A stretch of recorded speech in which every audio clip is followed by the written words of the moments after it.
Yo, what's good YouTube? I am back with another reaction video, and we got How Good Was Old Larry Bird. I think this is by BTM basketball, I'm not sure, but yeah, shout out to y'all, man. Definitely about to get straight into this video, man. And yeah, let's get straight into it, y'all. We ain't gonna waste no time, you know. Let's keep it short and sweet. We right into this video. Let's get it.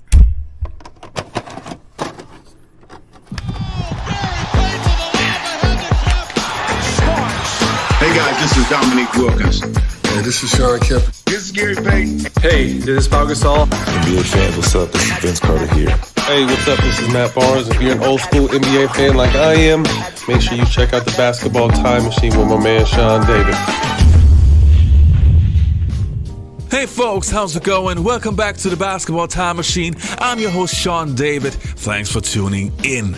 You know what time it is? It is old school NBA time. So today's episode, I want to take a look at how good Larry Bird was in his mid-30s, so the older version of Larry Bird. Was he still productive when his back was broken and everything? So that's what we're going to take a look at in this episode. So sit back, buckle up, and let's dive right into today's episode.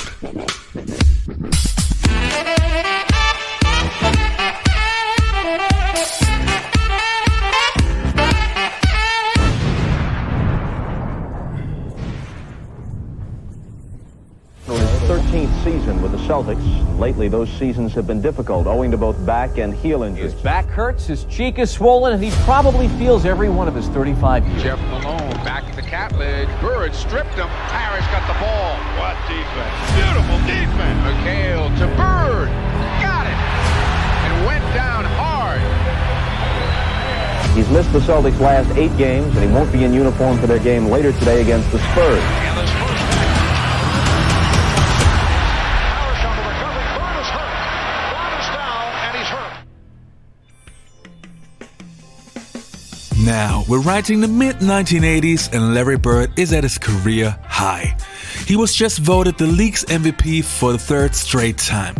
And at a time where the league was stacked with more NBA legends that I can actually count, Larry Bird was clearly the best player. Always averaging about 25 to 27 points, 10 rebounds, and 7 to 8 assists per game. The Celtics were the best team in the league next to the rival, the Los Angeles Lakers. And even though the Celtics had Robert Parrish, Dennis Johnson, and Kevin McHale, Larry Bird was not only their leader, but also their best player. At that time, Larry Bird had already back problems, but he felt everything was under control, and he didn't worry too much. At the age of 29, so in 1986, Larry's plan was to play at least a couple more years, chasing more championships, and try to win more titles than Magic Johnson. When we talk about Larry Bird of the mid-80s, one thing to me often gets overlooked. Of course, he was that great shooter and that sensational passer. But let's talk a little bit more about his hustle plays. That to me made him stand out from other superstars. I mean, how many of the best players do you know who were also the guys that would hustle after every loose ball?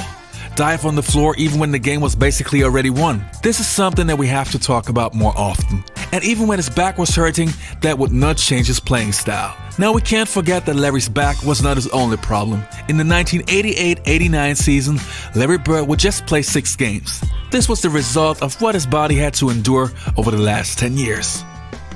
Larry Bird will have surgery tomorrow afternoon to remove bone spurs from both heels. He'll miss at least 3 months of the season. Now, the Celtics knew that one day they would have to play without him, but they didn't know it would be this soon. That's the lead story in tonight's NBA Beat. It was obvious that not only were Larry Bird's ankles hurting, but also his game. Although averaging 21 points, he had just 1 offensive rebound and had yet to attempt a 3-point shot. All the pounding and all the playing I've done over the past 10 years, have caused a lot of my problems, and there's no question about that. I think that I got a lot of years left in me. He was hurting us both ways out there because he couldn't move the way he wanted to move, and so it's better to have the surgery and get it over with and come back healthy. Let's take a look at some numbers. As you can see, from 1985 to 1988, Larry Bird was incredible. I mean, in the 1987-88 season, he was almost averaging 30 points, plus grabbing 9.3 rebounds and dishing out 6.1 assists. But then in the 1988-89 season, where Larry Bird only played 6 games, you can see what an incredible drop-off he had. And from this point onwards, his career would change. The following year, he came back and was putting up some incredible numbers. But it did not come as easy as before. His back was giving him more and more problems now, and his body was aching. But because of the way how Larry was raised by his parents, he felt that there was no room for complaints, and he just had to play, even if his back was killing him. If you get paid to go to work, you got to go to work. It was a situation that he was seeing almost daily. He had lost the structural stability in his spine, so it would slip into abnormal positions to try and lock itself to get an artificial stability. That's like getting your finger stuck in a door and somebody's still pushing on the door. So what we had to do was unlock his spine, realign it, do techniques that would hold that for 4 hours, 6 hours, that type of thing, and then he'd go play basketball.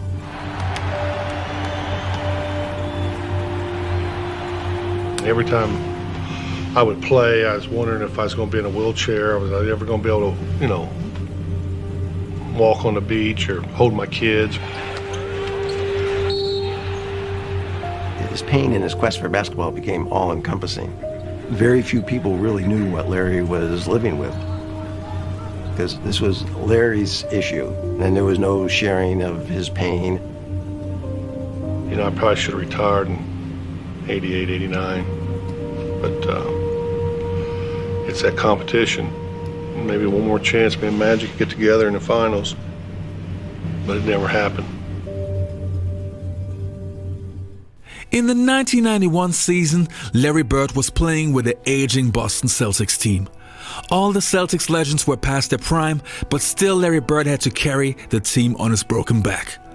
But what changed was that he could not do it every single night. He was giving his all, still hustling after every single loose ball, but he now needed more time to get back up. He was averaging around 20 points, 8.5 rebounds, and 7.2 assists. And he was still one of the best players in the league, but you could see that he was in pain. And since this incredible player that seemed invincible for so many years was now human, many of the young up-and-coming players thought that they could destroy Larry Bird. But hey, we're still talking about Larry Legend. Playoffs against the young Indiana Pacers and their brash leader, Chuck Person. Look out, Person puts up a three! He's putting on a show! Go ahead, Chuck! The series went to a 5th and deciding game in the Boston Garden. But Larry's back was hurting. He spent the night at the hospital in traction, so he had to be in just unbelievable pain. I remember walking in the locker room and I saw Larry before the game, and I said, "How you feeling?" "I'm okay, I guess." Well, he wasn't okay. The guy could barely put his pants on. Well, Larry was determined to be there for his team. Let's see if they go to Person. There he is. Yes! As Bird reached deep into his arsenal to counter Person's long-range barrage, the Celtics held the game even throughout a bitterly contested first half.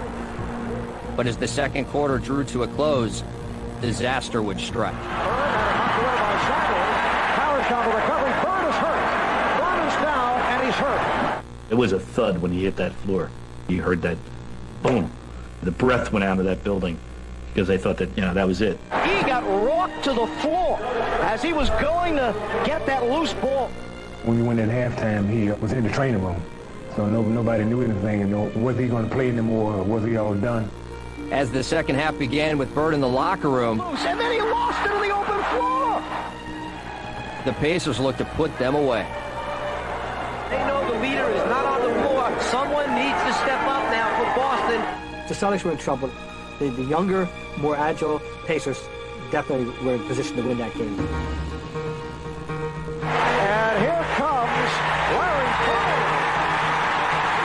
then all of a sudden, here comes Larry, and the garden erupted. You know, the savior was back. Bird is on the bench. He's got the warm-up jacket on. Listen to the crowd. I got the sense the Pacers were stunned to see him there, and that they thought, you know, holy you know, what's going to happen now? Mid-court outlet goes to Bird. Bird spots up from 20. Switch!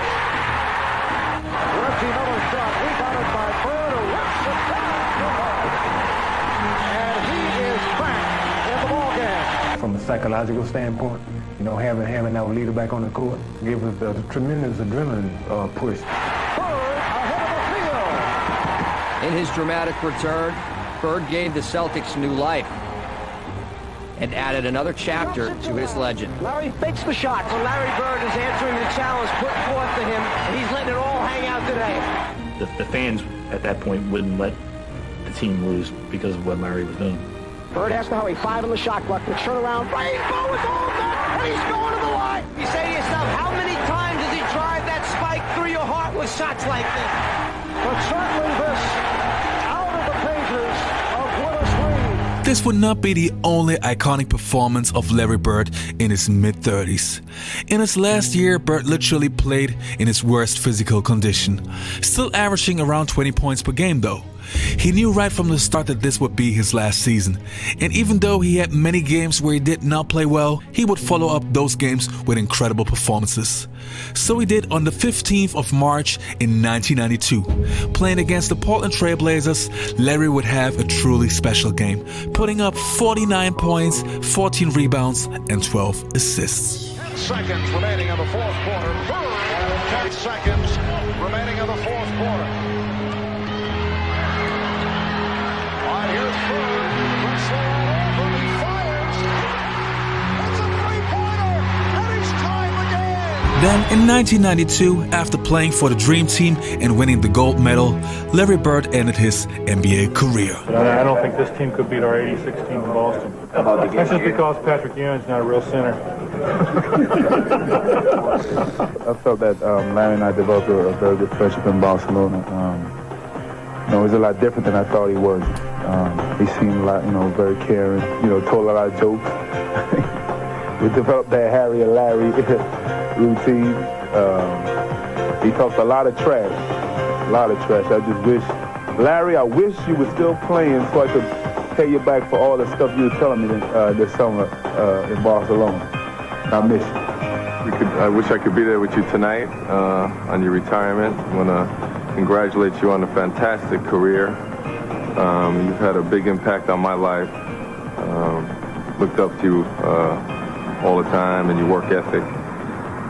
Had a great time with you this summer. It's got to be the highlight of my life to get to spend time with the guy that you looked up to so much.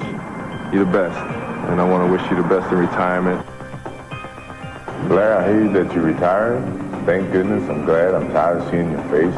Well, a lot of sad memories to me, but you know, I enjoyed you tremendously. I wish you a lot of luck, and I think you had a very wonderful career, even though you probably ruined a lot of my successful games against the Boston Celtics. And I see you somewhere along the road, somewhere playing golf.